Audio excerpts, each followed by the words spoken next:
قبل لا أبلش معاكم حابة أنوه للجداد خاصة معنا إنه بدأنا على القناة دورة معجنات، حتكون مجانية، حتكون دورة احترافية بكل أنواع العجائن والحشوات.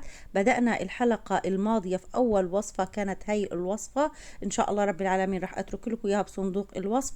لو جداد اشتركوا في القناة وفعلوا الجرس على الكل حتى تستفيدوا، لأنه اللي جاي إن شاء الله إشي خرافي. اليوم حبيت إني أبدأ معاكم أو أشتغل معاكم حشوات الزعتر من عجينة قطنية واحدة. رح نعمل كل هاي الأشكال، أكتر من 10 تشكيلات في الزعتر. حبيت إني أختار الزعتر لأنه بحس إنه تشكيلات الزعتر قليلة كتير وما بنعرف عنها كتير، لهيك إن شاء الله تابعوا معي الفيديو وإن شاء الله بتستفيدوا. اول اشي رح نعمل العجينة. اللي تابعني في الوصفة الماضية يا ريت ترجعوا لها، حكيت شرح موسع عن العجينة القطنية وايش اسباب انه تكون العجينة قطنية. راح اضيف اشياء بسيطة لحشوة الزعتر او عجينة حشوة الزعتر، اشياء بسيطة فيها تعديلات. عندي اليوم العجينة اللي استخدمتها كوباية ونص من المية، وضعت عليهم 2 ملعقة كبيرة من الحليب البودر، ملعقة وربع من الخميرة الفورية تكون ملعقة كبيرة، نص ملعقة كبيرة ممسوحة من الملح. دوبتهم مع بعضهم البعض، حتركها 10 دقائق حتى تتفاعل الخميرة، وهي دليل على انه عندي الخميرة ممتازة وصالحة اني اكمل فيها. راح اضيف هنا ملعقة كبيرة من الخل، وحكيت لكم في الفيديو السابق انه الخل من اساسيات العجينة القطنية. خل استخدموا خل عنب ابيض مش حيبين طعمه خالص. اضفت هنا ربع كوباية من زيت الزيتون وبياض بيضة واحدة. بالنسبة لزيت الزيتون انا بحب انه دايما بحشوات الزعتر العجينة يكون فيها زيت زيتون، لانه بنعرف دايما الزعتر بده زيت زيتون، هيكون طعم العجينة اطيب. طبعا حركتهم مع بعضهم البعض. بعد هيك نزلت بالدقيق. عجينتي لليوم اخذت معايا 4 أكواب ونص من الدقيق مع باكيت بيكنج باودر. بالنسبة للبيكنج باودر تاني اساس من اساسيات العجينة القطنية. حنعجن طبعا. الاساس الثالث لاساسيات العجينه القطنيه انها تكون العجينه معي لينه، يعني احنا حنستمر بتعجينها اقل اشي مش اقل من 10 دقائق، حتكون معي لينه. بعد هيك اخر اشي وضعت ملعقه واحده من زيت الزيتون حتى ما تضلهاش ماسكه في ايدي وتضلها العجينه لينه. طبعا العجينه حتكون تمط معاكو هيك، هذا السر انه العجينه معاكو ناجحه 100%.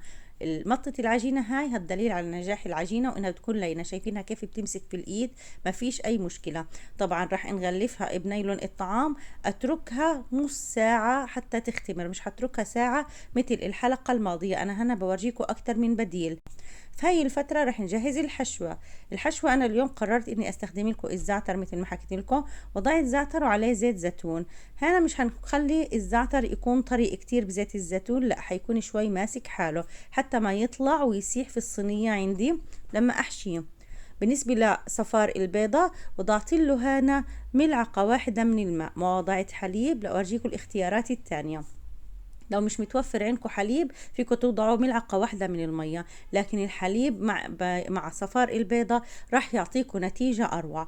وإن شاء الله رب العالمين في الوصفة الثالثة لدورة المعجنات راح أورجيكم تغليفة غير صفار البيض مع الحليب، حتكون تغليفة تانية حتعطي لمعان، حتعطي احمرار برضو للعجينة، لهيك تابعوا معي.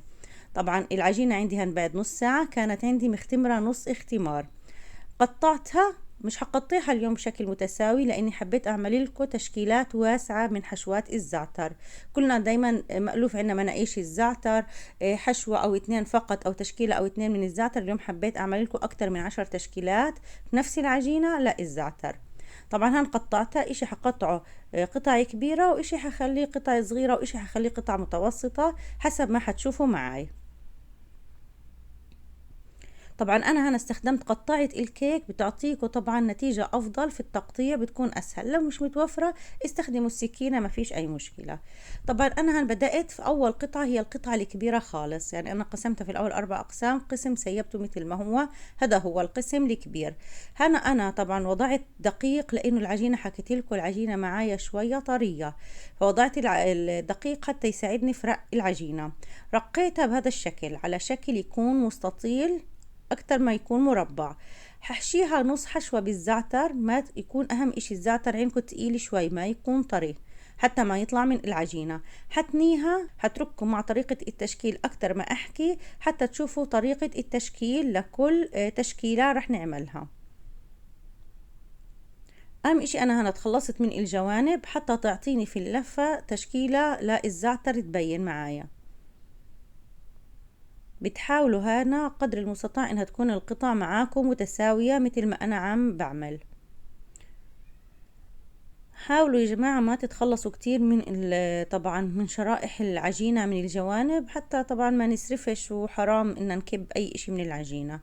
شايفين هالتشكيلة ما اسهلها؟ فقط انه لفيناها لفتين او 3 لفات لنظهر شكل الزعتر. بعد ما تختمر وتستوي رح نوضعها في صينية، اما تكونوا دهنينها دهنة خفيفة من الزيت او انكم تكونوا واضعين ورق الزبدة. وانا دايما بفضل في المعجنات وفي الكيكات نستخدم ورق الزبدة افضل بكتير. هاي خلصنا من اول تشكيلة. التشكيلة الثانية رقينا العجينة ما تكون رقيقة كتير ولا تكون سميكة.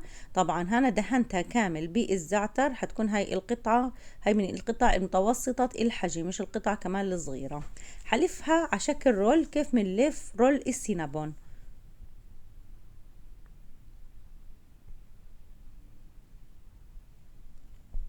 طبعا بعد ما لفيتها هنا راح اسكرها. اهم اشي انكم تحكموا اغلاقها من الجوانب حتى الزعتر ما يطلع منها.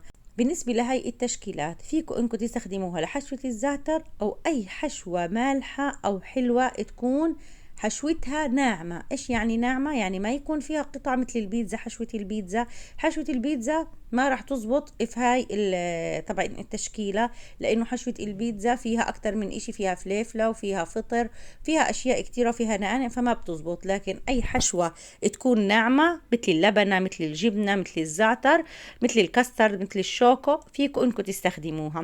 بالنسبة للشوكو ان شاء الله رب العالمين راح افرد لكم حلقة خاصة من ضمن هاي الدورة، هتكون لحشوات الشوكولاتة بانواعها. حنعمل شوكولاتة في البيت، حتى اللي مش متوفر عنده شوكولاتة نوتيلا او مش بامكانه انه يشتريها يعملها في البيت. هنعمل لكم اكتر من حشوة للشوكولاتة باذن الله تعالى، واكتر من تشكيلة حتكون مميزة. فكونوا ان شاء الله احتمال انها تكون الوصفة الجاي، ففعلوا الجرس على الكل لتصلكوا اشعار في الوصفات. هاي التشكيلة الثانية وهي التشكيلة الثالثة، تابعوا معي وانا بحكي معاكم لتتابعوها كلها. إذا ملاحظين من نفس التشكيلة الأساسية عم بعمل أكتر من تشكيلة. فيكم تتفننوا يا جماعة، وفيكم تطلعوا كمان تشكيلات منكم تكون رائعة. أكيد مواهبكم كتير حلوة، واللي بده يطلع مواهبه بيطلعها في الأكل وفي الطبخ وفي كل إشي. شايفين هاي التشكيلة ما أحلاها؟ هي كمان تشكيلة، يعني إن شاء الله رب العالمين من كل العجينة اليوم أنا قررت أعملكم أكتر من 10 تشكيلات رائعة. العجينة رح تطلع معكم، تابعوا كل خطواتها مثل ما حكينا في الفيديو هذا والفيديو السابق، هتطلع معكم أكتر من رائعة. هنا ضروري انكم تحكموا اغلاقها للعجينة لانه فيها زعتر. هي تشكيلة حلوة كتير، فيكم تستخدموها للزعتر والحشوات الناعمة، وفيكم كمان تستخدموها لأي حشوة بدكم اياها. هي التشكيلة فيكم تتركوها مثل هيك لو كانت حجمها شوي أصغر، وفيكم مثلي تلفوها على شكل إسوارة. لما هتلفوها أهم إشي توسعوا الفتحات عن بعض البعض لتعطيكم شكل حلو.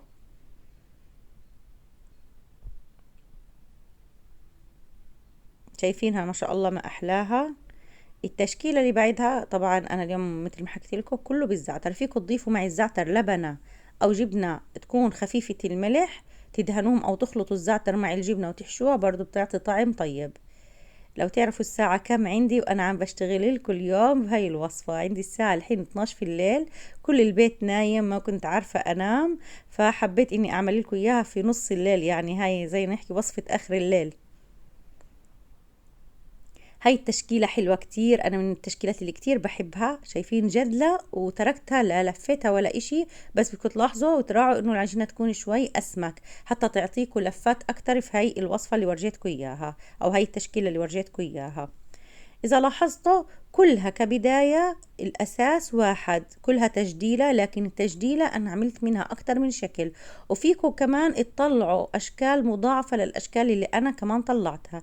هاي التشكيلة حلوة كتير، ولو كانت كمان العجينة معكم أكبر شوي فهي القطعة كمان حتظهر لكم الشكل بشكل أحلى. شايفين ما أحلى شكلها؟ هاي فيكم شوية تمطوها تعطيكم منظر كتير كتير حلو.